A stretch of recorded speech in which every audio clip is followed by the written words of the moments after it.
Shopping is a highly specific human ritual. If you enter a store and cannot understand basic quantity vocabulary, your ability to navigate the retail space vanishes instantly. Imagine a centuries-old vampire trying to buy a new cape. He walks up to the store clerk and manages a halting question. "How many capes do you have?" The clerk shakes her head and replies, "I'm sorry, we don't have any capes." She uses the absolute zero quantifier, any, to signal a complete lack of inventory. Because the vampire fails to comprehend that any means zero, he stands there waiting. Without an understanding of these essential quantity responses, the consumer journey hits a brick wall before a single item is tried on. That is when the language instructor intervenes. He emerges to correct this glaring grammatical failure and save the transaction. This diagram shows the scale of inventory. If the store is fully stocked, the clerk says there are a lot of capes. But as the visual shrinks down to 3 items, the correct phrase becomes "not many." Here we see the diagram split to explain smaller quantities. If the item is a countable noun, like capes or shoes, you use the phrase "a few." If it is an uncountable mass, like water or money, you must use "a little." Getting these terms right determines whether you leave with full shopping bags or empty hands. Mastering quantifiers is your primary tool for evaluating exactly what a store has to offer. Finding an item is only the first step.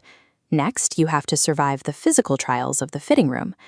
Watch Frankenstein's monster attempt to pull a medium-sized jacket over his massive, bolted shoulders. The fabric screams, the seams rip apart. He stares at the shredded cloth in the mirror and grunts his frustration. The garment is too small for his frame, meaning the space inside the jacket is not big enough to contain him. Applying the wrong spatial adjectives in this environment leads directly to physical discomfort, extreme embarrassment, and the costly destruction of perfectly good merchandise. Our instructor bursts in, demanding the monster stop destroying the clothes and look directly at the objective data printed on the size tag. Look at this grammar exercise. Question 1 demonstrates the inverse logic of fit. Size 8 shoes instead of 10 are too small, meaning not big enough. Question 2 applies this to length. If pants are too long, the person is not tall enough. When you realize an item doesn't fit, you have to ask the clerk, "Do you have this in a larger size?" And if they are out of stock, it means the store has completely run out of that specific variation. Using correct fitting room vocabulary acts as a protective protocol. It saves you from wearing uncomfortable clothes and prevents minor retail disasters. You have found the item and it fits. Now you face the cash register, the final hurdle where goods are exchanged for capital. This logic tree maps the grammar of pricing. For a single watch, follow the singular path and ask, "How much is this?" But for shoes, taking the plural branch, ask, "How much are these?" The instructor forcefully tops the price tags, making sure the vampire understands why his singular question about a pair of gloves is met with a blank stare from the cashier. Confusing singular and plural pricing questions stalls the transaction. It creates immediate friction at checkout and frustrates everyone in line behind you. Then comes the math. Different regions use entirely different currencies: dollars, euros, yen.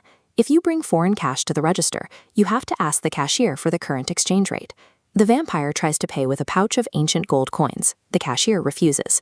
Modern human society expects you to pay with cash, debit, or major credit cards. Even worse, the price on the tag isn't always the final price. You have to understand local sales tax and clarify whether that tax is already included in the sticker price or if it gets added at the register. The overwhelming complexity of human economics, hidden taxes, and plastic credit systems is simply too much. The monsters buckle and abandon the purchase entirely. Do not let this happen to you. Listen closely, because it is your turn to step up to the register. Look at this performance prompt. Your task is to enter a department store, ask the staff for your correct size, negotiate the final price, and successfully complete a purchase using the vocabulary you just learned.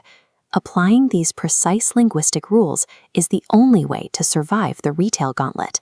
Master them, and you will blend seamlessly into human society.